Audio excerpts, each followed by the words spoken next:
At ito ngayon, ipagpatuloy ko po ang pagbasa mula po sa talata ng Gawa. Nandito na po tayo sa last chapter, chapter 28 po, no? Verse 1 to 31. Yan po. Pero bago po muna, no, review po muna tayo sa yung kahapon po, sa pagbasa ko po kahapon. I-review po muna natin. Ayan,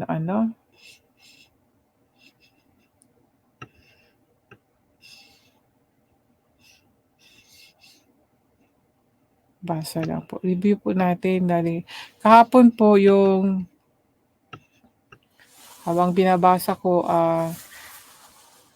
na ano ko po na dito sa chapter 27, yun pong milagro, no? Milagro. Na totoo talaga, may milagro talaga sa Panginoon. Merong gumagawa pa rin siya. Siya ang kagaya ng kanta na Waymaker, Miracle Worker. Naniniwala po talaga ako diyan, mga kaibigan. Amazing po talaga ang ating Panginoon kung paano po siya magmilagro. At kagaya nga dito sa verse 22, balikan natin yung verse 22, no? Kasi na-amaze po ako dito. Yung sinabi ni Pablo na, "At ngayon ay ipinamamanhi ko sa inyo na inyong lakasan ang inyong loob, sapagkat walang buhay na mapapahamak sa inyo kundi ang daong lamang." O imagine po, yun po ang sabi ng Panginoon, sa pamagitan ng anghel. Anghel kasi yung nasabi dito. So, yun ang nagsalita sa kanya. So, yun po ang ating sundin. Sa Bisaya, ang sabi dito na, "Apan karon naghangyo ako kaninyo na dili ka mahadlok kay walay usa kaninyo nga mamatay, ang barko lamang ang mapildi." Mao na ang giingon sa Bisaya. Pero dito sa Tagalog,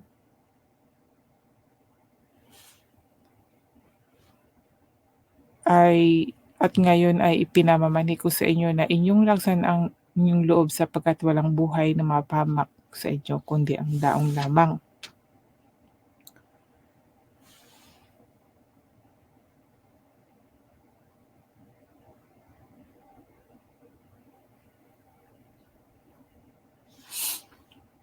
Sa verse 23. Ayan, dito po. "Sapagkat ng gabing ito ay tumayo sa tabi ko ang anghel ng Diyos." O, di ba? Anghel po ang nabanggit dito, no? Hindi po Holy Spirit ang nakalagay, kaya may anghel. May anghel din, mga kaibigan, na isinugo ang Diyos.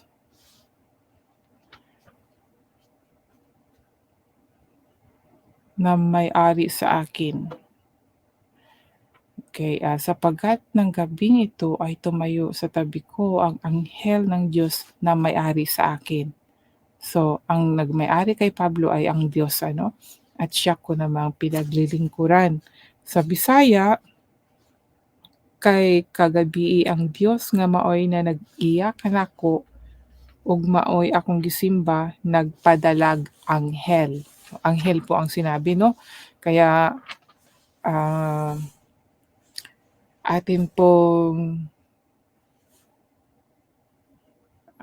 unawaing mabuti sa salitang anghel at Holy Spirit. So, meron palang yan, magkaiba yung ibig sabihin doon. Ngayon, ito lang munang mga ganito ang aking sasabihin. Next time po hahanapin ko po yung tungkol sa anghel dahil meron po akong naano niyan, yung tungkol po sa anghel. Hindi lang kasi isang anghel, eh. Sa anghel din may mga pangalan din mga anghel. So, next time po ishi-share ko po yung kung nai-share ko na ba sa another live ko, i-share ko din po yung anghel na aking natutunan ano.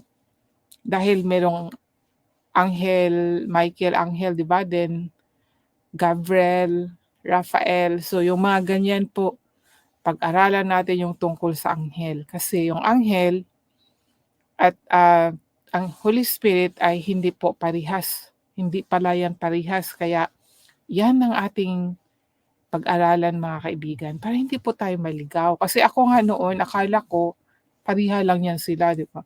May anghel, may Holy Spirit, akala ko pareha lang, hindi pala. Kasi ang Holy Spirit mananahan po yan sa atin, dito sa ating katawan ano. Ang anghel hindi po, kaya magkaiba.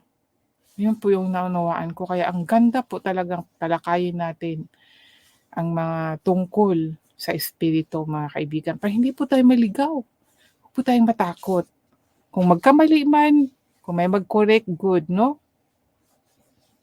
Kung wala, research lang tayo tapos 'pag hindi natin nauunawaan, puwede naman tayong magtanong din, sa ating elders, yung mga nagtuturo ng ano, tungkol sa Diyos, 'di ba, yung mga pastor, pari, o ano pa bang iba diyan, mga ministro. Kung hindi ka ano, hindi ka ano ba yun, yung satisfied sa sagot nila, research sa sarili mismo. I-research natin mismo. May Google naman. Tapos pray na ibigay pa rin ng Panginoon. Dahil talaga ako din noon, akala ko talaga na ang anghel at Holy Spirit ay parehas, hindi pala, eh. Kasi ang anghel, ano yan, para lang silang mga guardian 'no, in spiritual realm, ang anghel, ano yan, sila yung 'di ba kung alam niyo po 'di ba yung nag-aaway yung mga anghel at saka yung ano ni anghel din ni Satanas, kung naano niyo po yun. Yan po yung sila yung spiritual realm na tinatawag, nandiyan yan sila. Ngayon nanonood sa atin, nakikita nila tayo, tayo hindi natin sila nakikita, 'no. Pero kung malalim na ang ating kaalaman tungkol sa spiritual na bagay, who knows if God want us to see them. Kasi nga meron ngang ano tinatawag na seer, seer, S-E-E-R. Yun nakakikita po yan sila ng mga about sa spiritual world mga kaibigan. So basahin, so ito 'no, ito yung naano ko nga pala, teka muna, at yun nga, nasabi ko na milagro dahil yung pagkasabi ng Panginoon na, walang mapapahamak kahit isa sa kanila, pero yung ano lang, yung daong 'no, yung barko lang ang masisira. Kaya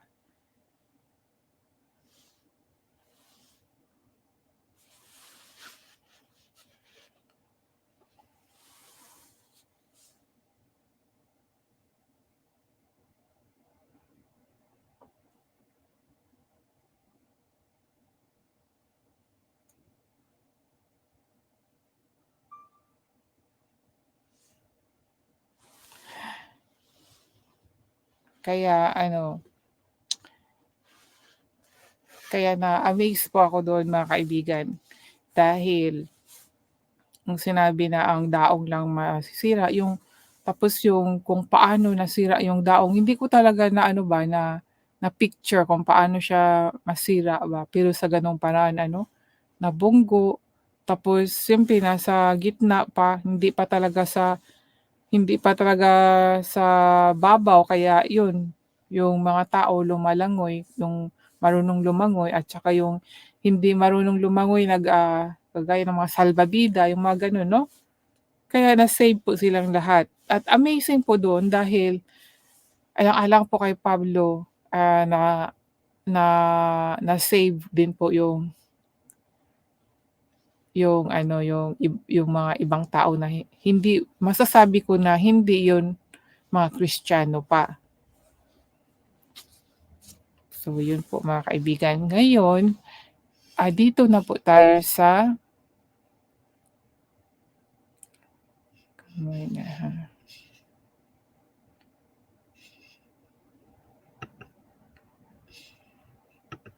So yan, babasahin ko muna sa sa Bisaya pala.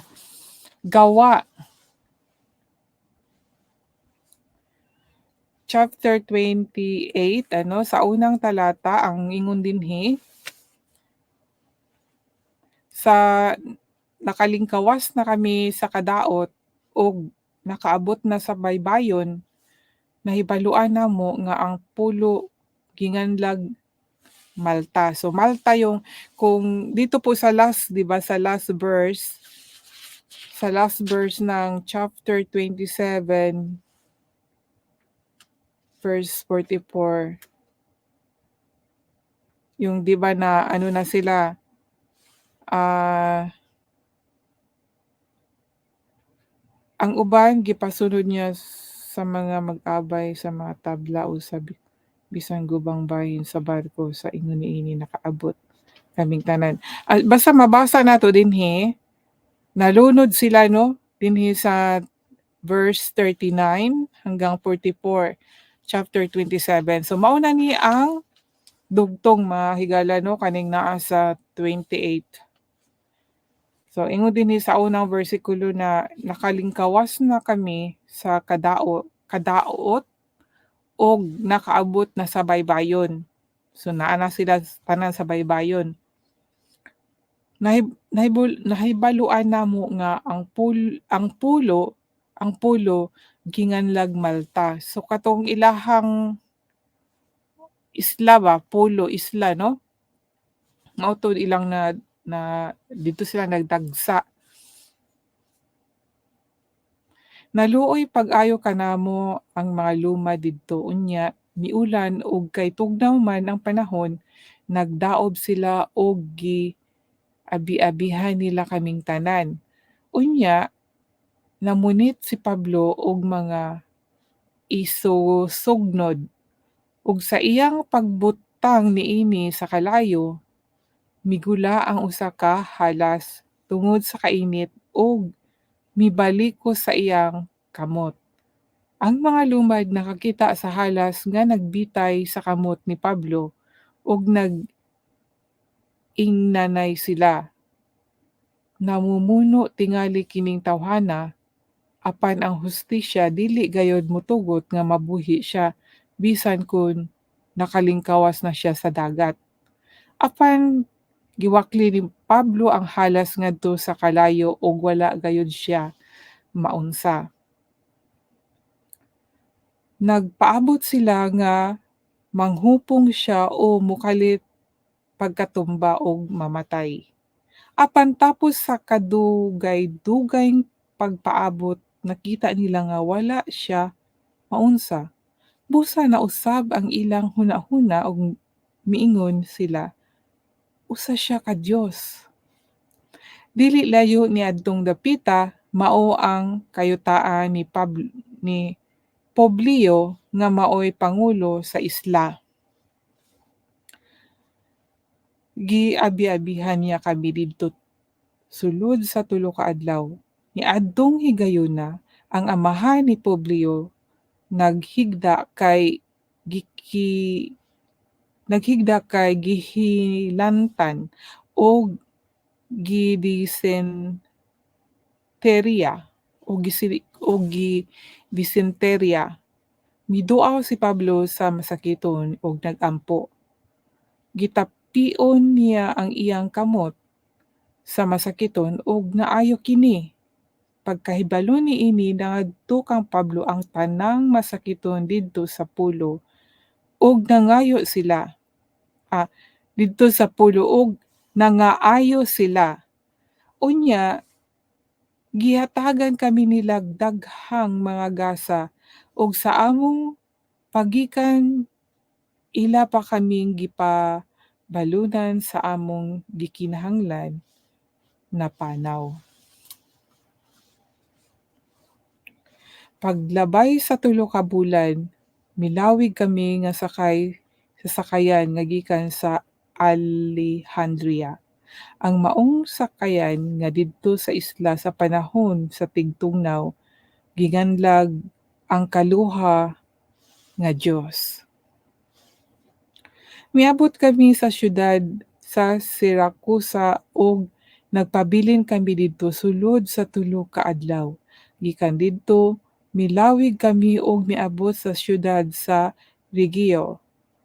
Sa pagkasunod nga adlaw mihuros ang habagat ug sa ikaduhang adlaw miabot kami sa lungsod sa Puteoli. Didto gikahimamat namo ang pipila ka magtotoo nga mihangyo kanamo sa pagpabilin uban kanila sa usa ka semana. Ug unya miabot kami sa Roma. Ang mga kaigsuonan sa Roma nakabalita mahitungod kanamo ug nangadto sila bisan kadtong layo kaayo nga gikan sa tabuan ni Appio ug sa 3 ka abutanan aron sa pagsugat kanamo. Sa pagkakita ni Pablo kanila nadasig siya ug nagpasalamat sa Dios. Pag-abot namo sa Roma, gitugutan si Pablo pagpuyo nga siya ra apan gipabantayan og usa ka sundalo.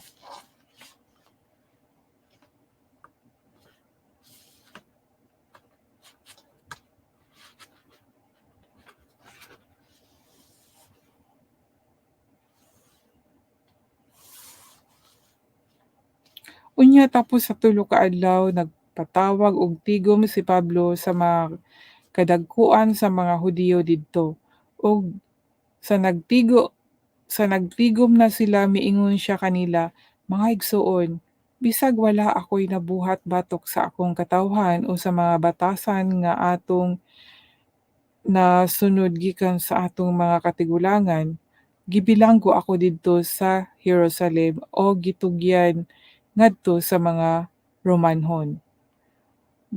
Gisukit-sukit nila ako ug ila unta akong buhian, kay nakita man nila nga wala ako'y nabuhat nga angay silutan sa kamatayon. Apan sa dihang misupak ang mga Hudiyo, napugos ako pag-apilar ngadto sa emperador, bisan tuod wala ako'y sumbong batok sa akong katawhan. Usa mihangyo ako sa pagkipagkita og pagpakigsulti kaninyo kay ako karon nabilanggo tungod ug alang sa paglaom sa katawhan sa Israel." Sila miingon kaniya, "Wala kami makadawat og sulat mahitungod kanimo gikan sa Hudiya ug walay mga igsuon nato nga gikan didto nga nagbalita o nagsultig daotan mahitungod kanimo. Apan buot kaming masayod sa imong mga hunahuna kay nahibalo kami nga bisan diin ang mga tawo nagsulti batok niining maong pundok. Busa nagtakda silag panahon sa pagpamati kang Pablo ug sa maong adlaw daghan ang miadto sa balay nga giabutan ni Pablo. Gikan sa buntag hangtod sa gabii iyang gipasabot ngadto kanila ang mensahe ug gipamatud-an ang mahitungod sa gingharian sa Dios. Naninguha usab siya nga motuo sila kang Hesus. Pinasikad sa balaod ni Moises ug sa mga sinulat sa mga propeta. Ang pipila kanila mituo sa iyang gisulti, apan ang uban wala. Wala sila magkauyon ug namiya sila human isulti ni Pablo kining mosunod. Tinuod gayud ang giingon sa Espiritu Santo, pinaagi kang propeta Isaias ngadto sa inyong mga katigulangan. Kay matud niya, adtoa og sultihi kining katawhan, bisag unsaon ninyog pamati dili gayud kamo makasabot. Bisan unsaon ninyog tan-aw dili gayud kamo makakita, tungod kay kining mga tawhana gahig ulo. Gisap-ungan nila ang ilang mga dalunggan o gipiyong ang ilang mga mata kay tingali unyag makakita sila og makadungog ug makasabot og mudangop kanako aron ayohon ko sila. O gitapos kini ni Pablo sa pag-ingon, busa angay ninyong hibaluan nga ang mensahe sa Dios bahin sa kaluwasan gisangyaw ngadto sa mga dili Hudiyo ug mamati sila niini. Sulod sa duha ka tuig nagpuyo si Pablo didto sa usa ka dapit nga iyang giabangan ug giabi-abian niya ang tanan nga miduaw kaniya. Gisangyaw niya ang gingharian sa Dios ug nagtudlo siya mahitungod sa Ginoong Hesukristo. Gihimo niya kini sa dakong kaisog ug walay nakasanta kaniya. Amen. So mauna siya sa Bisaya no mga higala.